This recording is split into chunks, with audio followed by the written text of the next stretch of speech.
Nesse vídeo, eu vou fazer uma comparação simbólica entre as representações arquetípicas do morcego e do óleo essencial de anis, a assinatura do óleo essencial de anis. Para quem não me conhece, meu nome é Cássia Bar, sou doutora em arqueologia, especialista em representações simbólicas em comportamento animal, sou também perfumista botânica e psicoaromaterapeuta, e você está no canal Natureza Simbólica e Aroma Espiritual.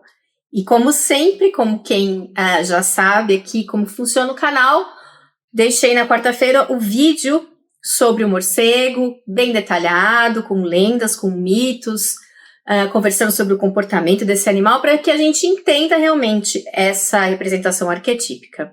E aí, na sexta-feira, eu lanço o vídeo no qual eu faço essa comparação com o óleo essencial, também para que a gente entenda como unir estas forças, né? Como unir estes símbolos, estes recursos que nós temos para fazer com que a nossa vida flua de uma forma melhor, para compreender melhor o nosso inconsciente, para poder colocar a nossa essência de uma forma mais clara nesse mundo, certo?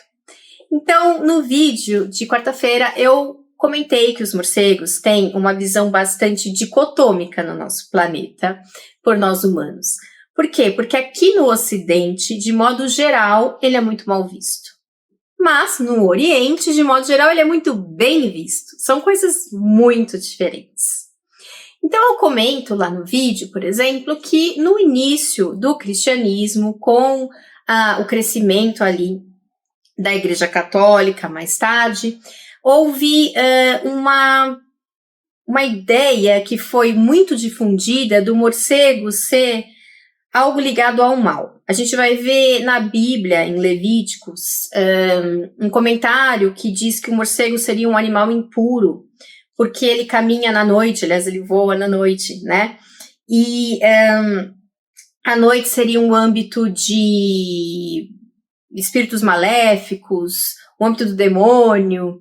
A gente vai ver imagens de demônio sendo representadas com asas de morcego, enquanto imagens de anjos são representadas com asas de ave, brancas, com plumas. Então a gente já vai começar a ver uma ideia de que o morcego representa o mal e que aves brancas e leves representam o bem. Né? E o coitado é só um bichinho, gente, que por acaso é um bicho que habita cavernas, muitas espécies, que muitas espécies são noturnas, né? E que acabou também tendo uma coloração bastante escura, e a gente sabe que a Igreja Católica sempre teve ali, a partir da época medieval, uma grande vontade de manter uma birra contra a cor preta, né? Que em outras culturas, em outras sociedades, é apenas uma cor, mas que foi também ligada ao diabo, ligada às bruxas, ligada a tudo que é ruim, né, para a Igreja Católica, e isso acabou se tornando um problema para animais de cor preta. Outra coisa que também o nosso amiguinho aqui deu um azar é que alguns deles, aliás, só 3 deles, nós temos mais ou menos 1.447 espécies de morcegos no mundo. 3 são hematófagas, ou seja, 3 tomam sangue, e dessas, apenas 2 podem, porventura, tomar sangue de humanos, né? Porque elas vão preferir, claro, animais como cavalos, bois, até aves, etc. Enfim, estes 3, eles habitam aqui as Américas somente, não habitam lá a Europa. Na Europa, a gente já conversou aqui que houve toda uma construção a partir dos primeiros cristãos da imagem do morcego ser ligada à imagem do demônio. Essa construção, ela se tornou maior e mais sólida durante a Idade Média. E depois da Idade Média, com o advento das grandes navegações, né, quando chegaram os europeus aqui nas Américas, no século XVI e em diante, eles encontraram os morcegos hematófagos, o que não ajudou nada na imagem do bichinho. Porque, imagina só, você chegar aqui, ver gente que você nunca viu antes, um monte de bicho que você nunca viu antes, planta que você nunca viu antes, então já foi uma loucura. E não é que você conhecia tudo aquilo muito bem, porque você também ouvia dizer coisas. Então a gente tem assim uma grande quantidade de relatos, desde o século XVI até o XVII, XVIII, de exploradores que vieram para cá e que no Diz que me disse, na hora que chegaram na Europa para descrever os morcegos, falaram que os morcegos aqui eram enormes, que eles atacavam pessoas, que eles tiravam sangue de pessoas, animais até eles morrerem, ou seja, tudo que não existe, porque morcegos hematófagos são bem pequenininhos, é óbvio que eles não tiram sangue de ninguém até morrer. Eles vão beber um pouquinho, até porque eles são muito pequenininhos, não tem nem como eles beberem tanta essa quantidade de sangue assim. Vão fazer isso preferencialmente à noite, vão ir ali na presa, por exemplo, num cavalo, vão morder esse cavalo de uma maneira que ele não acorde, que seja indolor, porque ele quer beber o sanguinho, vai utilizar uma enzima que ele tem para que esse sangue não coagule, vai beber um pouquinho de sangue e vai sair fora. Não tem nada de assustador, é claro que não é legal para o cavalo, mas também, né? Só que na hora que isso chegou lá, isso já começou a ter ali no século XVI, XVII uma associação, então, com o vampiro, que o vampiro ele é uma figura que existe em muitas culturas, não só na Europa, né? Em muitas sociedades a gente tem essa imagem do ser que não está vivo e que sai à noite, que se alimenta de humanos de alguma forma, então essa ideia do vampiro já existia. Era muito, por exemplo, difundida lá na Romênia, por exemplo. Ainda não tenho vídeos sobre o vampiro aqui, mas é uma história muito longa, eu tô resumindo bastante, tá? E na hora que o Bram Stoker foi escrever o Drácula, ele meio que imortalizou essa ideia do vampiro ser transformado num morcego, porque o Drácula foi uma obra que fez muito sucesso, uma obra muito popular. Né? Chegou até os dias de hoje, é muito popular, e até os dias de hoje a gente tem essa ideia de que vampiros podem se tornar morcegos, apesar de que hoje os vampiros já estão bem romantizados, né? Eles já são seres bonitos, seres sedutores, tal, não sei o que, nem sempre foi assim, às vezes na antiguidade eles eram mais monstruosos, né? Mas enfim, o Bram Stoker também coloca essa questão da sedução, né? Mas tem a questão do Drácula ser transformado em vampiro. Já na Ásia, a gente vai ver uma outra história. Por quê?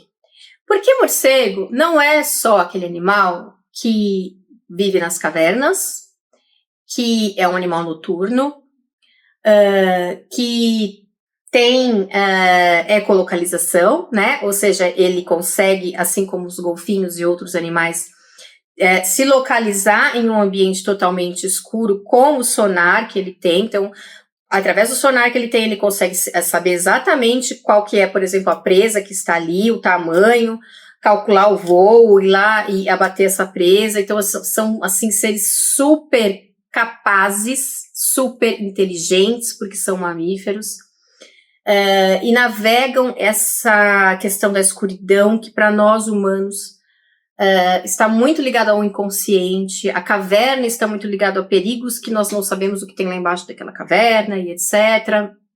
Então, a gente tem medo, a gente não sabe lidar, né? Porque o humano não sabe lidar com a escuridão.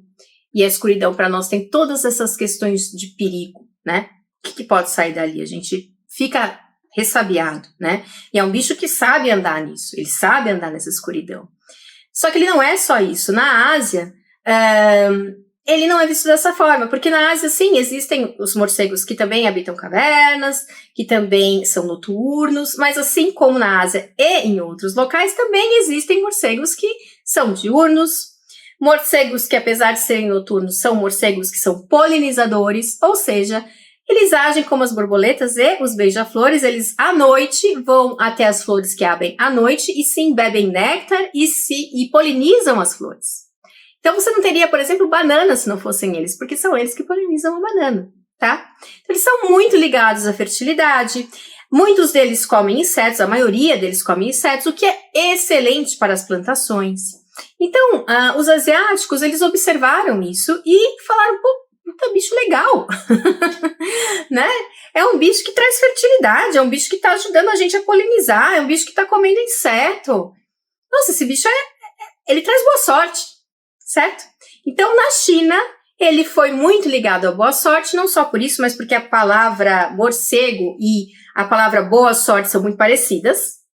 Então, a gente vai ver o morcego como símbolo de boa sorte, como símbolo de longevidade, como símbolo de proteção. Eles eram colocados nas vestes dos imperadores, junto a símbolos como os dragões, ou como os Growls, por exemplo, que são símbolos ali de longevidade, poder, boa sorte. Existia a questão dos 5 morcegos, que era uma expressão chinesa antiga, que representava um desejo de saúde, riqueza, longevidade, uma vida virtuosa e morte natural. Morcegos eram também utilizados na medicina chinesa como fontes de longevidade. A gente tem alguns escritos de alquimistas chineses falando sobre isso, né? Inclusive, eles acreditavam, por algum motivo, que morcegos poderiam viver até 1000 anos. A gente tem alguns escritos assim. E em muitos locais da Ásia, a gente vai ver essa mesma simbologia sendo replicada. Então, se um morcego entrar na sua casa, na Tailândia, por exemplo, ele entra, ele tira a má sorte, leva embora, você vai ficar com boa sorte. Em outros locais, como Mianmar, morcegos perto de plantações vão trazer fertilidade para essa plantação e por aí vai. Na Índia, ele pode ser associado à deusa Lakshmi, que é a deusa da prosperidade em alguns locais. Em outros, ele é associado à deusa Kali, que é a deusa da destruição, mas aquela que traz a destruição para que possa haver renascimento, possa haver nova vida. Então, a gente vai ver uma ideia totalmente diferente, né? Esse bicho, ele fala muito de pares de opostos, ele fala muito dessa navegação no inconsciente e de trazer desse inconsciente a vida, de trazer da escuridão a luz, porque ele sai de uma caverna escura, por exemplo, ele navega essa escuridão e ele vai polinizar uma flor que vai trazer para nós um alimento no dia seguinte, a vida. E pensando nisso, pensando nessa questão também da ecolocalização, que é uma questão que os humanos antigos, é claro, não entendiam o que era isso. Imagina você ver um morcego com aquele voo frenético que eles têm, né? Na noite, saindo todo mundo junto e ninguém bate ninguém, o cara consegue pegar bicho à noite, o cara não bate em uma árvore. Isso era visto por muitas sociedades como algo muito sobrenatural. Então, ele tem toda essa questão do mistério, do enxergar além, de sair de uma situação difícil e trazer dessa situação o melhor que a gente pode, né? É legal vocês verem o vídeo do morcego para entender melhor. Mas, por isso, por essa configuração, é que eu escolhi falar da assinatura do óleo de anis estrelado. O óleo de anis, ele tem muito essa pegada de trazer do inconsciente algo à luz que nos faça compreender questões que estão além da nossa capacidade no momento, que nos façam sair de uma situação difícil e lidar com essas coisas sutis, do mundo sutil. Por exemplo, a Deborah Eidson vai dizer que a chave do anis estrelado é a compreensão do conhecimento cósmico. Ele nos desperta para a codificação inconsciente, transformando antigos padrões de pensamento em novos paradigmas e ampliando nossa intuição.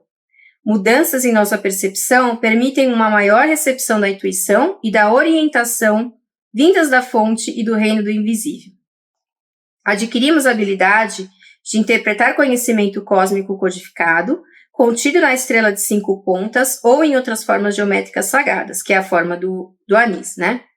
Uma vivência mais profunda desse conhecimento aterriza em nossa realidade física, estimulando nossa personalidade a se integrar com a direção espiritual. A autora também vai falar bastante que esse óleo ele auxilia na clarevidência, na clareaudiência. Então, pensando nessa questão do humano olhando o morcego e dele tendo a ecolocalização, que é algo que era visto para eles como algo meio sobrenatural, a gente vai poder fazer essa comparação simbólica na medida que o óleo de anis estrelado seria, então, um óleo muito utilizado para a gente entrar em contato com essas questões sutis. E ela fala muito dessa questão de orientação também, que tem tudo a ver com a ecolocalização dos morcegos e com a questão de sair de uma escuridão e atingir a luz.